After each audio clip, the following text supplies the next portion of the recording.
Quelle est l'expérience? Incroyable. Vraiment agréable. Vous en avez assez des mêmes repas habituels? Que diriez-vous de remplacer votre simple sandwich par des larves de ver à soie ou de goûter une soupe de serpent? La Chine est un véritable paradis pour les aventuriers culinaires. Elle combine une tradition millénaire et une diversité régionale pour transformer complètement notre perception de la saveur. Ce qui semble exotique pour certains peut être considéré comme un mets délicat pour d'autres. Venez avec nous découvrir les 20 aliments les plus insolites de la cuisine chinoise. Numéro 20, les araignées frites. Pour beaucoup, les arachnides comme les araignées suscitent la peur et la répulsion. Cependant, en Chine, ces créatures sont des amuse-gueules croustillants très appréciés. Des pôles de tissage de la soie comme Hangzhou jusqu'à la province tropicale du Guangxi, les araignées partagent la vedette avec d'autres insectes comme les cigales et les grillons en tant que collation riche en protéines, et faciles à trouver. Les araignées frites entières sont plus courantes dans le sud du pays, notamment dans le Guangxi et le Guangdong. Les grands arachnides sont légèrement panés, puis plongés dans l'huile pour être frits, ce qui les rend entièrement consommables, avec un corps et des pattes croustillants. Sous la croûte croustillante se révèle une chair particulièrement tendre et délicate. Les plus courageux commencent souvent par les pattes, gardant l'abdomen pour la fin. La saveur est douce, légèrement sucrée. Dans les provinces du Shandong et du Zhejiang, à l'est, des araignées plus petites sont simplement sautées avec du sel et du poivre du Sichuan. Leur texture élastique retient l'attention, particulièrement lorsqu'elles sont consommées entières, accompagnées d'une bière bien fraîche.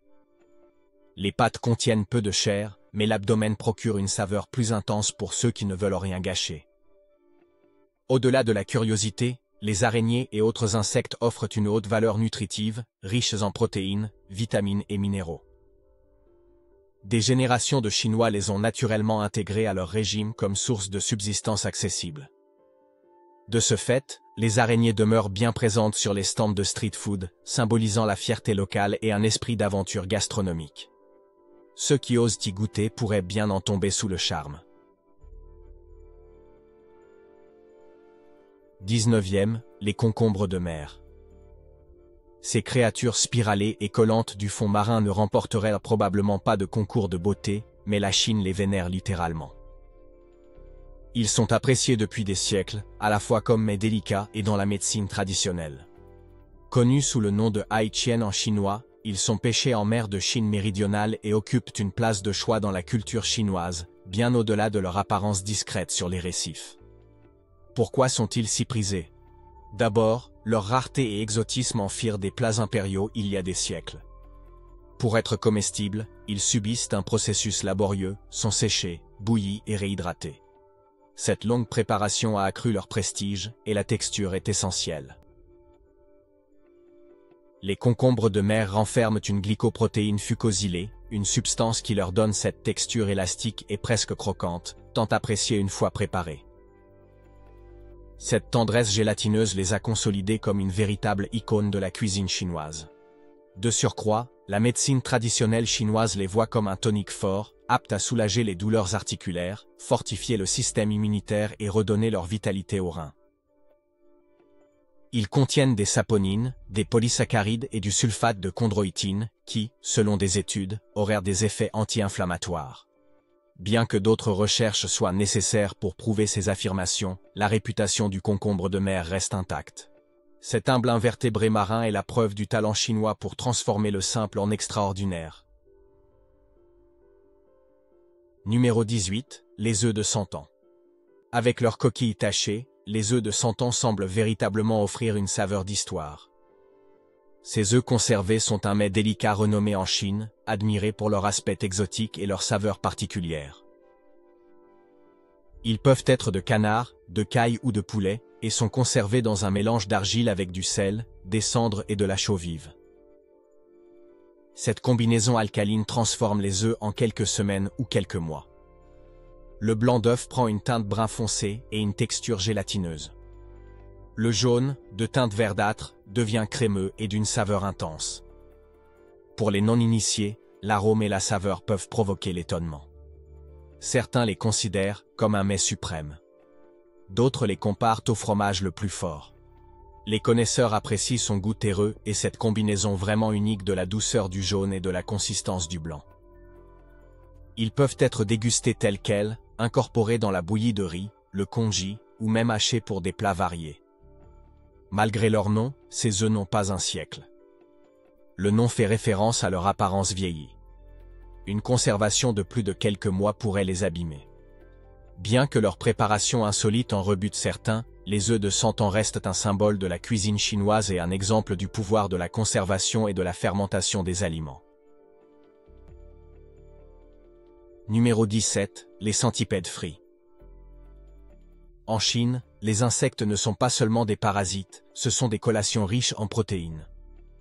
Les centipèdes géants sont parfois servis au menu, frits en brochettes ou bien séchés pour un usage médicinal.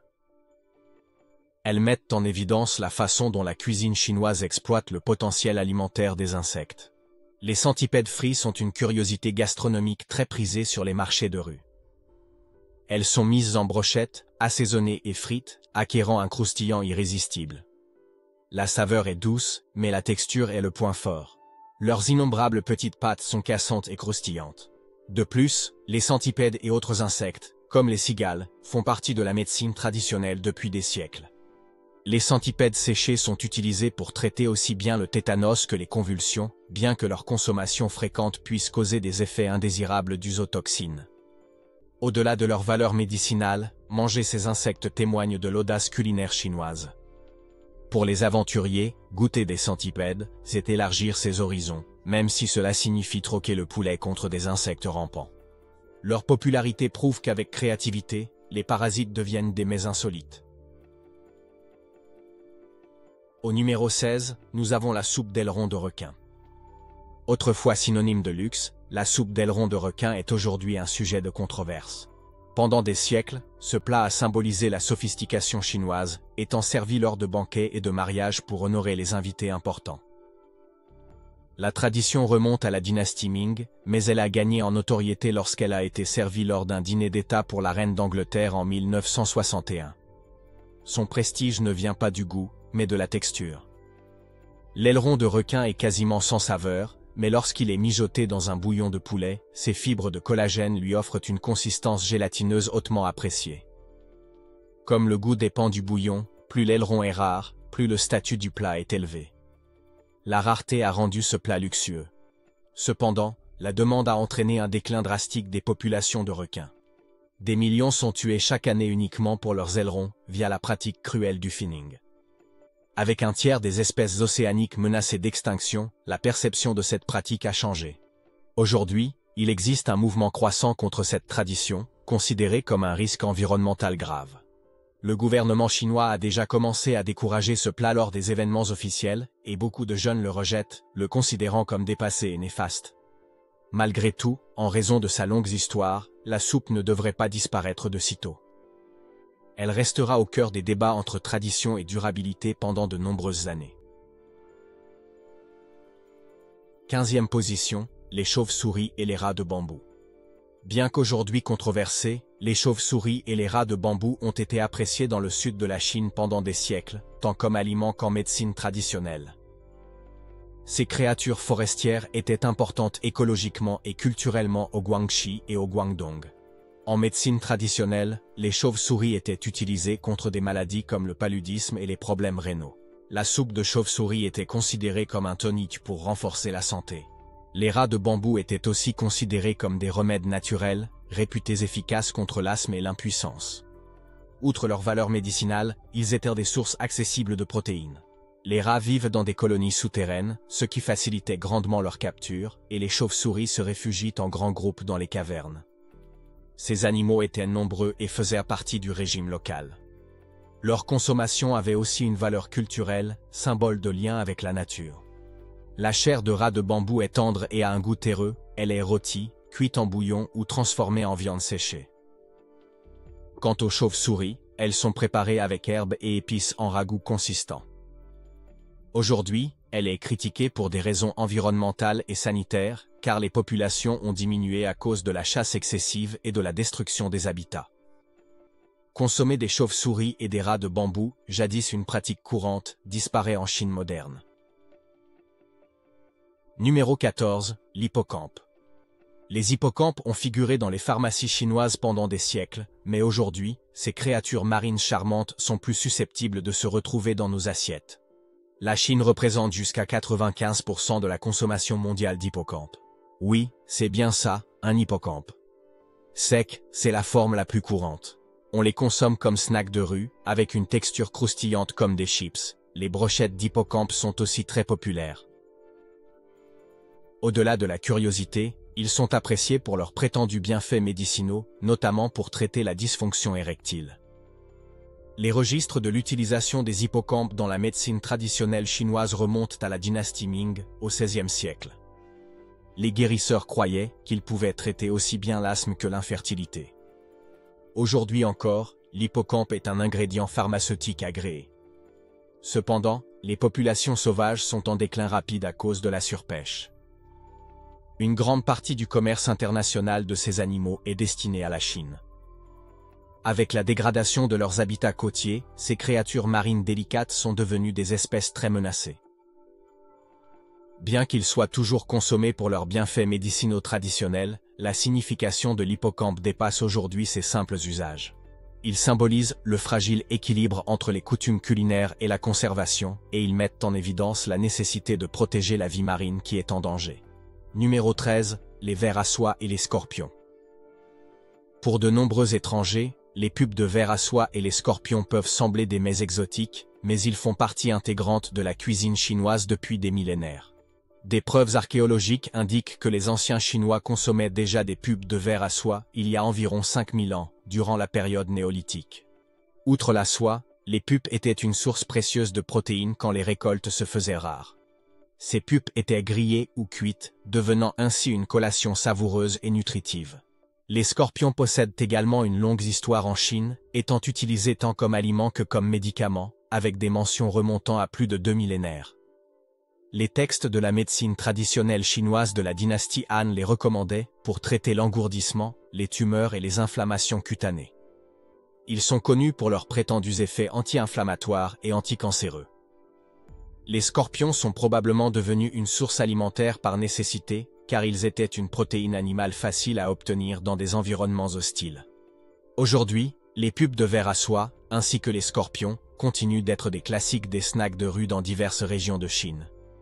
Les larves de vers à soie, souvent assaisonnées d'épices, sont généralement frites ou grillées à la broche. Elles acquièrent ainsi une texture croustillante à l'extérieur et un intérieur à la fois crémeux et savoureux. Pour ce qui est des scorpions, ils sont frits ou grillés à la broche, leur carapace devient croustillante et l'intérieur tendre. Alors que manger des insectes peut entraîner la répulsion dans de nombreuses cultures occidentales, en Chine, savourer un scorpion croustillant est monnaie courante et même empreint de nostalgie pour plusieurs. Au-delà de leur saveur, ils représentent l'histoire, la résilience et le lien avec la terre. Leur consommation rappelle l'époque où les Chinois profitaient de toutes les ressources disponibles et la tradition de la médecine holistique. Pour les locaux, ces amuse-gueules font partie intégrante de leur identité culinaire, alors que pour les étrangers, ce sont des mets véritablement exotiques. 12e plat, la soupe de nid d'hirondelle. S'élevant au statut de l'un des mets les plus luxueux de Chine, la soupe de nid d'hirondelle symbolise l'apogée du raffinement culinaire chinois, et de son prix aussi. Son ingrédient principal, le nid d'hirondelle des cavernes, était autrefois réservé à la royauté chinoise. Érigés à partir de la salive collante des oiseaux, ces nids minuscules sont récoltés sur de périlleuses falaises en Asie du Sud-Est. Les collecteurs risquent leur vie pour obtenir seulement quelques grammes de ce produit rare. Pendant des siècles, posséder ces nids était un privilège des classes supérieures de la société chinoise. On croyait qu'une fois cuits en soupe, ils procurèrent la longévité, augmentèrent le qi et l'énergie vitale, et embellissèrent la peau. Avec sa saveur douce et sa texture gélatineuse, cette soupe est cuite lentement dans un bouillon de poulet avec des ingrédients nobles comme le jambon chinois et le ginseng.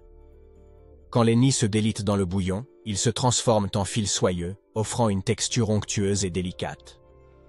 Coûtant approximativement 3000 réaux par kilogramme, ces nids sont considérés comme le caviar de la cuisine chinoise. Le coût élevé du produit reflète non seulement les difficultés de sa collecte, mais également son statut de tonique luxueux pour la santé.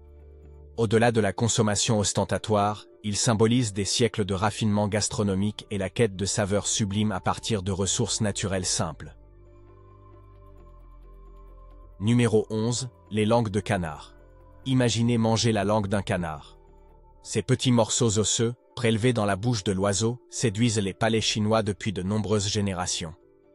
Elles représentent l'audace de la cuisine chinoise, capable d'explorer des saveurs et des textures peu conventionnelles. Elles sont habituellement marinées dans une combinaison de sauce soja, de vinaigre de riz, d'huile de sésame et d'épices, puis sont par la suite frites ou grillées. Le résultat est une combinaison de textures, croustillantes à l'extérieur, moelleuses à l'intérieur. Cette alternance est un exemple du raffinement chinois, qui consiste à contraster les sensations dans un même plat. Outre leur texture, les langues de canard offrent une saveur délicate, légèrement sucrée, avec des notes beurrées et fondantes. Cependant, leur dégustation exige patience et attention. Ces petits os représentent un véritable défi, faisant de chaque bouchée un acte de pure concentration et d'audace, ce qui amplifie le sentiment d'accomplissement une fois le repas terminé. Pour les aventuriers gastronomiques, goûter des langues de canard, c'est ouvrir un nouvel horizon de saveurs. Ce plat symbolise la capacité de la cuisine chinoise à transformer des parties peu valorisées en mets sophistiqués. Numéro 10. Le tofu puant. Stinky tofu. Dans les rues animées des métropoles chinoises, un arôme unique et reconnaissable imprègne l'atmosphère. C'est l'odeur puissante du tofu puant, un incontournable des snacks de rue. Ce snack fermenté constitue une véritable icône des saveurs chinoises intenses. La préparation commence avec du lait de soja transformé en tofu, qui est ensuite fermenté pendant des mois dans une saumure de lait, de légumes et d'herbes.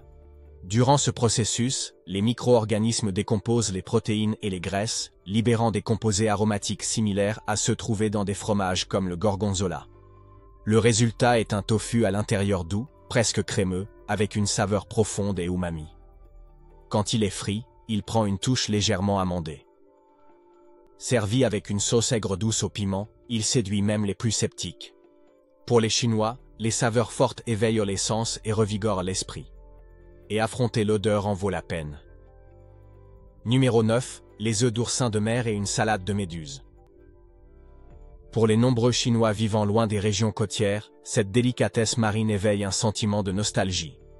Cette combinaison unique exprime le contraste de textures et de saveurs.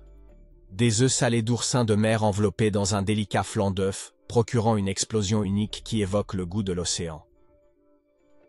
Avec sa forme incurvée et ses tentacules translucides, la méduse semble tout droit sortie d'un film de science-fiction. Mais en Chine, elle est transformée en une salade croquante et sophistiquée. Les lanières de tentacules sont assaisonnées de vinaigre, de sauce soja et d'huile de sésame, ce qui leur confère une texture unique ayant conquis aussi le monde. La méduse, elle, fait partie de la cuisine côtière chinoise depuis des siècles. Initialement, ce fut un sous-produit non désiré de la pêche, mais sa saveur délicate et sa texture incroyablement croustillante l'ont rendue prisée. Malgré qu'elle soit composée de 95% d'eau, elle est nutritive, avec une très faible teneur en calories et une haute teneur en collagène, une protéine associée aux bienfaits anti-âge. Certaines personnes pensent que la salade de méduse améliore l'apparence de la peau. Par ailleurs, ces animaux se reproduisent en grand nombre, et les consommer contribue à contrôler leur surpopulation. Face aux préoccupations concernant la surpêche, beaucoup soutiennent que manger de la méduse n'est pas seulement satisfaisant, mais aussi étonnamment durable. Numéro 7. La soupe de serpent. Pour certains, imaginer un bol fumant de soupe de serpent est impensable, mais ce plat est considéré comme un tonique nutritif depuis des siècles. La soupe, très prisée dans la cuisine cantonaise, peut contenir jusqu'à 5 types de serpents et remonte à la dynastie Qing, où elle était vue comme un luxe digne de la royauté. On dit que la chair de serpent renforce le corps. Des ingrédients comme le ginseng ajoutent de la vitalité, tandis que le chrysanthème aide à réduire les inflammations. Le bouillon est cuit lentement pendant des heures pour harmoniser les saveurs. La chair est comparée à un mélange entre poisson et poulet. Tendre, avec une légère élasticité. De plus, les os peuvent également être consommés, pourvu qu'ils soient correctement préparés. Il est aussi possible de trouver de la chair de serpent séchée dans certaines herboristeries, bien que la collecte non durable ait réduit sa disponibilité.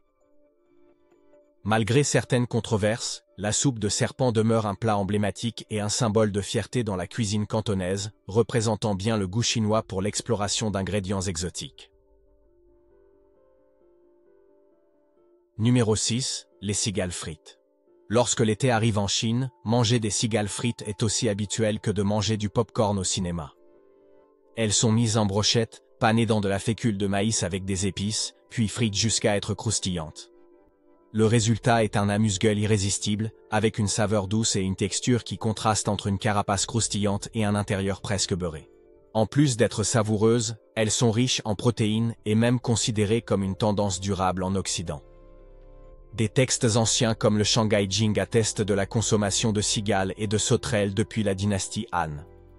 Leur chant est associé au renouveau et à la joie, ce qui augmente leur valeur symbolique.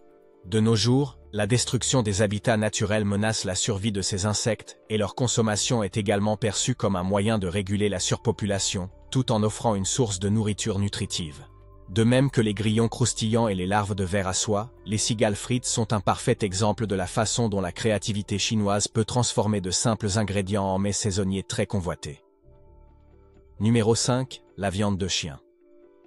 Le chien est peut-être le meilleur ami de l'homme, mais dans certaines régions de Chine, c'est aussi un plat traditionnel. Selon les croyances populaires, la viande de chien est réputée pour réchauffer le corps et renforcer le foie. Les zones où ce type de viande est le plus consommé incluent le Guangdong, le Yunnan, le Guangxi et certaines provinces du Nord.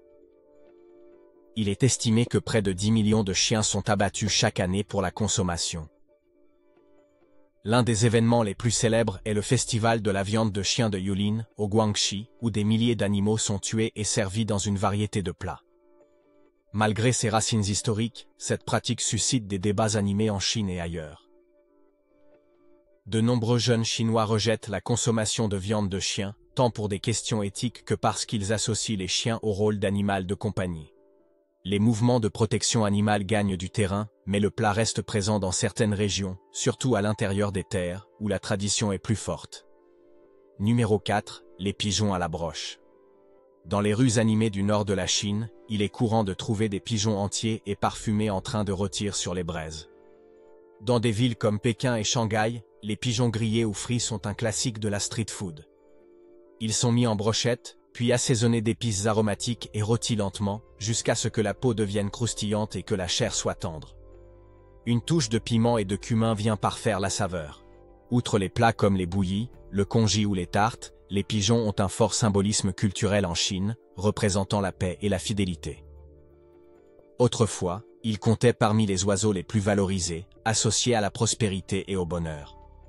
De nos jours, même si des viandes plus raffinées occupent de plus en plus de place, le goût évocateur du pigeon rôti continue de s'apprécier dans les rues.